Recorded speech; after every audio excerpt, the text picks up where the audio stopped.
IMF ने पाकिस्तान में corruption की निशानदही करते हुए मुल्की मईशत की बेहतरी के लिए हुकूमत को अहम नकात पर अमल करने की हिदायत कर रखी है। हुकूमती वुज़रा के मुताबिक IMF की रिपोर्ट के जवाब में हुकूमत भी एक रिपोर्ट शाया करेगी, लेकिन अभी तक इस हवाले से कोई डेवलपमेंट नहीं देखी गई। खराब माशी सूरत हाल के बाइस अवाम की मुश्किलात में मुसलसल इजाफा हो रहा है। महंगाई और बेरोजगारी की शक्ल बढ़ती जा रही है। वफाकी इदारे शुमारियात के मुताबिक मुल्क में हफ्तावार महंगाई में 0.73% मजीद इजाफा रिकॉर्ड किया गया है। रिपोर्ट के मुताबिक महंगाई की मजमूई सालाना शरह बढ़कर 4.32% हो गई है।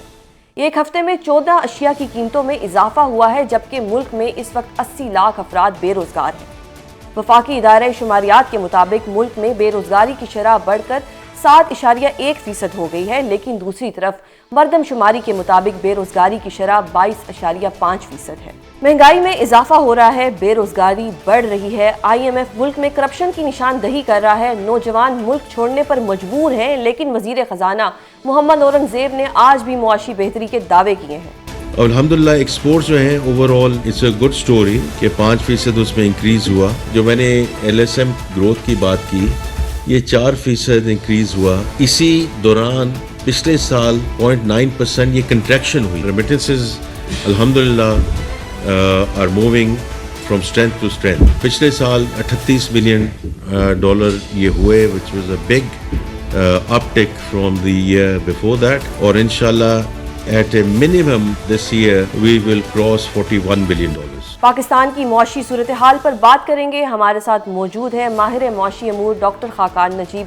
बहुत शुक्रिया सर प्रोग्राम में अपना कीमती वक्त देने के लिए। सर, सरकारी अदाद-ओ-शुमार ये बता रहे हैं कि मुल्क की जो मईशत है वो कुछ अच्छी नहीं है, जबकि हुकूमती वुज़रा कहते हैं कि जी मुल्क में सब कुछ बहुत अच्छा हो रहा है, मईशत जो है वो उड़ान भरती जा रही है। ये क्या कॉन्ट्राडिक्शन है कि एक लेमैन भी इसको समझ नहीं पा रहा, एक पढ़ा लिखा इंसान भी समझ नहीं पा रहा, यानी कि कहीं ना कहीं तो कुछ हो रहा है जिसकी वजह से ये सब कुछ कॉन्ट्राडिक्शंस आ रही है। क्या कहेंगे आप इस पे? बिस्मिल्लाहिर्रहमानिर्रहीम। सुज़ैन साहबा, गुजारिश इस तरह से है कि पाकिस्तान बार बार एक ऐसे ग्रोथ मॉडल में फंसा हुआ है कि हमारी इंपोर्ट बढ़ती है, हमारा बैरूनी खसारा बढ़ता है, और हम IMF के पास 24वीं बार गए हैं। एक जिसे कहें एक फ्रेमवर्क है जो कि ब्रोकन है, और हम बार बार ICU के डॉक्टर के पास जाते हैं। आज से 1.5-2 साल पहले एग्जैक्टली यही हुआ। हमारा जो बैरूनी खसारा था वो फाइनेंस करने के हम काबिल नहीं थे, तो डिफॉल्ट जैसी सिचुएशन थी, and we went to the doctor of the last resort, जिसको आप IMF कहते हैं।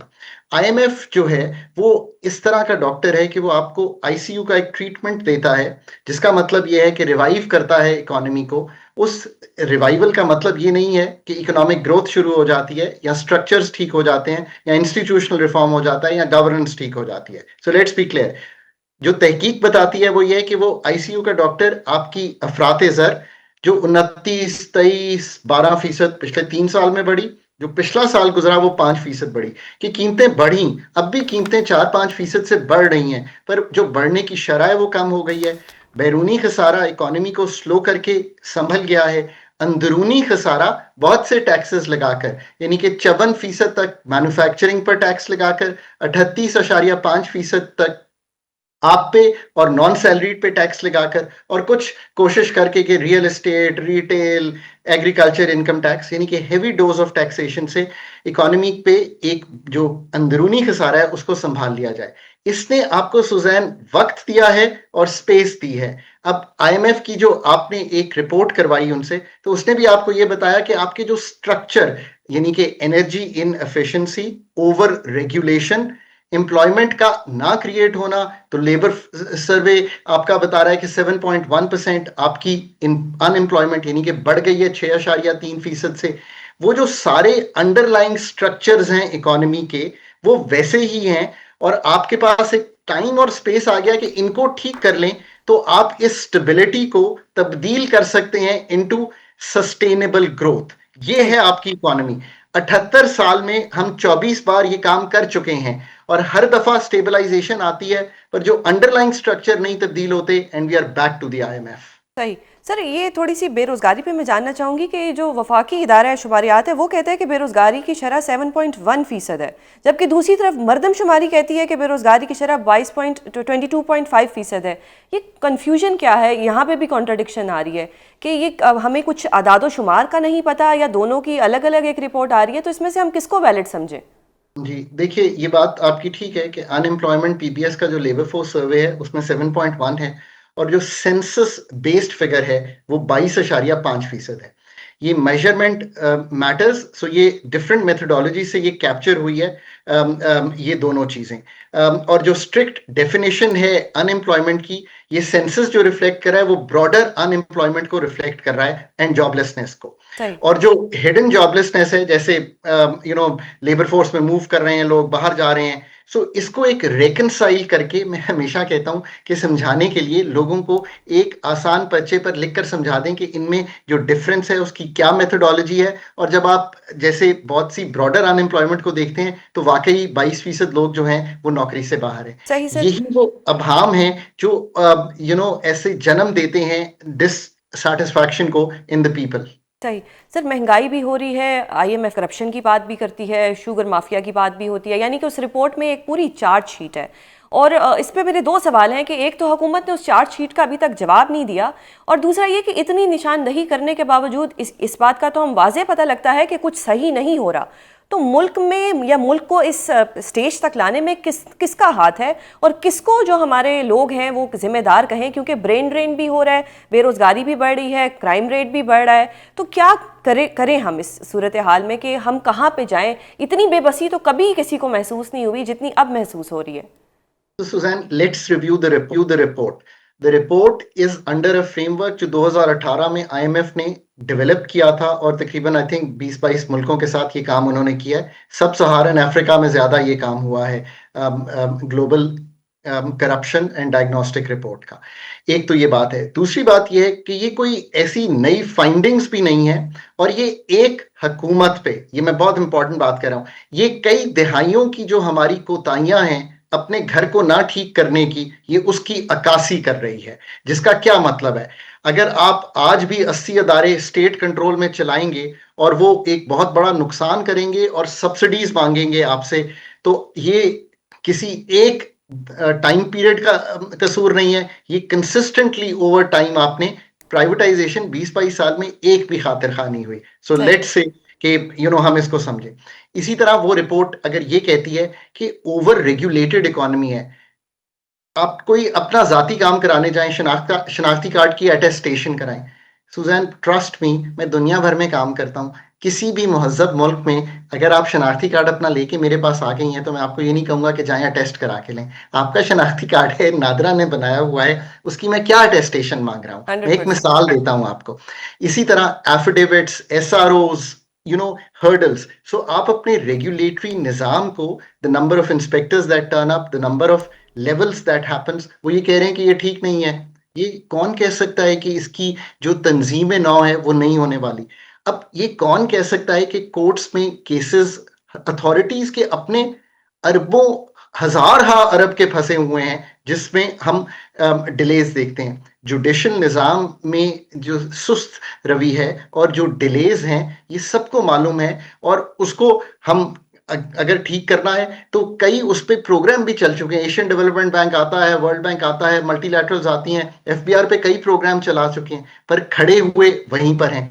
अब टैक्स की सिंप्लीफिकेशन या वर्टिकल और हॉरिजॉन्टल इक्विटी, इसका मतलब है कि आप 50,000 वाला जो है, जो कमा रहा है, चाहे वो मेरे घर में काम करके कमा रहा है, उसको तो कह रहे हैं कि भाई आपने टैक्स के ब्रैकेट में आना है, पर जो 100 एकड़ वाला जमींदार है उसको 78 साल में टैक्स के नेट में नहीं लाते। ये क्या है कि ये तो प्रोविंशियल सब्जेक्ट है। यार, let's be honest with each other, right? I mean, Pakistan can be a good story if you start believing that you need to do what you need to do. No one from the outside ever has come into East Asia, China और India and said कि यार ये घर ठीक कर लो। तो sir मतलब lack of honesty है ना, गवर्नमेंट लेवल से लेके, मतलब ऊपर वाले लेवल से लेके नीचे तक लैक ऑफ ऑनेस्टी है। रिश्वत चाहिए, यहाँ पे करप्शन करनी है, यहाँ पे सब कुछ करना है, लेकिन ऑनेस्टी कहीं पे भी नहीं आनी। सर, एक और सवाल जो मैं जानना चाहती हूँ वो ये है कि SIFC ने तो इन्वेस्टमेंट लेके आनी थी, लेकिन मल्टीनेशनल कंपनीज जो हैं वो पाकिस्तान को छोड़ के जा रही हैं। ऑन द अदर हैंड, जब बोर्ड ऑफ इन्वेस्टमेंट मौजूद था तो फिर SIFC की क्या ज़रूरत थी? तो I asked this question exactly जब एसआईएफसी की फॉर्मेशन हुई थी कि बोर्ड ऑफ इन्वेस्टमेंट ने अगर कारकर्दगी नहीं दिखाई तो 4 और बोर्ड भी मौजूद थे, पीबीआईटीज, ये मतलब पंजाब की मिसाल है, Punjab board of investment and something. So ये सिर्फ फेडरल लेवल पे नहीं था, 5 अदारे मौजूद थे, तो हमें एसआईएफसी बनानी पड़ी। आई थिंक ये कयाम तो इसलिए हुआ था कि सऊदी अरेबिया के जो प्रोजेक्ट्स आ रहे थे वो चाह रहे थे कि वन विंडो के थ्रू इनको निकाला जाए। बट जो हमारा तजर्बा रहा है एसआईएफसी के साथ, अगेन अगर आप मेरी सारी गुफ्तगू आज देखें, I am trying to be analytical to move forward because I understand, मतलब you in a worried way are asking me these questions कि कौम को हम कैसे ये समझाएं। एसआईएफसी का जो मैंडेट है, बीओआई का जो मैंडेट है, उसमें ओवरलैप तो जरूर है, इसको तो आप अलहदा नहीं कर सकते। आई थिंक बीओआई को आप कह दिया कि आप रेगुलेटरी काम करें, हम ये जो कोऑर्डिनेशन और इम्प्लीमेंटेशन और फास्ट मूविंग है डिस्प्यूट्स मैकेनिज्म्स हैं, इनको निकालने का काम करते हैं। देखिए मैं आज भी कहता हूं कि ये जो पैच वर्क है या ये जो बैंडेड्स हैं, यानी कि ये सुजैन का और मेरा झगड़ा हो गया या गवर्नमेंट के साथ हो गया, इसको निकाल दिया, ये जरूरी है ल्यूब्रिकेट करने को, पर असल बात जो है वो ये है कि क्या उन्होंने एनर्जी सेक्टर का जो स्ट्रक्चर है उसकी तब्दीली के लिए कोई काम हम कर सके हैं कि नहीं कर सके। मैं आज भी कहता हूं implementation in Pakistan is a matter of good coordination. So अगर ये पूरा रोल वो लेकर चलेंगे तो मे बी आने वाले दिनों में, और एफडीआई, मैं पहले दिन भी कहता हूं, मैं आज भी कहता हूं, ये मैं पिछले 11 साल में हुकूमत में भी कहता रहा था, थोड़ी देर एफडीआई को सेपरेटली रख दीजिए। ये जो मॉडल है ना कि एक मैक्रो स्टेबिलिटी आए, we go to the external actors and ask them for money, ये इससे हटके कि आप ये कहें कि मैक्रो स्टेबिलिटी आए, हम लोकल मैक्रो एनवायरनमेंट को टैक्सेशन में, एनर्जी में, रेगुलेशन में ठीक करें, और लोकल इन्वेस्टर जो कमा रहा है उसे कहेंगे यार स्टार्ट इन्वेस्टिंग इन पाकिस्तान। वो खुद ढूंढ लाएगा कि मेरा जॉइंट वेंचर पार्टनर क्या होगा, कि मैं अगर 100 साइकिलें बना रहा हूं और इंटरनेशनल क्वालिटी की नहीं है तो इसको बनाऊं। और दूसरा ये समझने की कोशिश करें कि पाकिस्तान का इन्वेस्टमेंट फ्रेमवर्क जो है उसको क्रिएट करेंगे इन सारी चीजों से तो ये चीज ठीक होगी। पाकिस्तान का आज मॉडल है टैक्स टू जीडीपी मॉडल, इसको छोड़ देने के लिए साइड पे छोड़ दें, आप क्रिएट करें इन्वेस्टमेंट टू जीडीपी मॉडल। ये है growth model. What is a growth model? पैदावारी, सलाहियत, इन्वेस्टमेंट, सेविंग्स, ये कहां से आएंगी? ये आपने करनी है। मसला ये कि आप जो कुछ कमा रही हैं, आप बहुत अच्छी एंकर हैं, हम आपको इतना हाई टैक्स करते हैं कि एक तो आप मुल्क छोड़ने का सोचती हैं, जब कर भी लेते हैं तो आप कहते हैं अच्छा मैंने कमा तो ये लिया है, अब मैं कहीं फॉरेन कंट्री में जाके इससे एक अपार्टमेंट खरीद लेती हूं। So what is happening is that I want you to spend that money in Pakistan, not Exactly.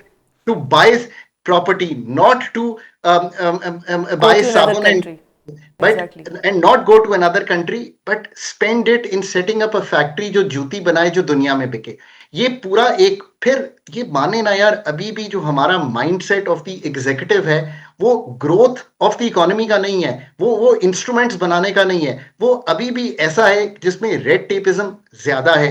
Overall bureaucracy के फुटप्रिंट को कम करने की कोशिश हम करते नहीं है, बल्कि हम तो ओवर एंड ओवर नए रेगुलेटरी बर्डन्स क्रिएट करते चले जा रहे हैं। और फिर हम ये कहते हैं कि एक एयरलाइन हम बेचना चाहते हैं पर फिर एयरलाइंस बनाना चाहते हैं। और मुझे ये जो फॉरेन कंपनीज गई हैं इसमें दो जाविये हैं, कुछ तो चलें इसलिए चली जाती हैं कि एक ग्लोबल उनका रीऑर्गेनाइजेशन है, कुछ इसलिए जाती हैं कि जो कॉस्ट ऑफ प्रोडक्शन है पाकिस्तान में वो सस्ती है, वो चाइना में बना के यहीं पे लाके वो चीज बेच लेंगी।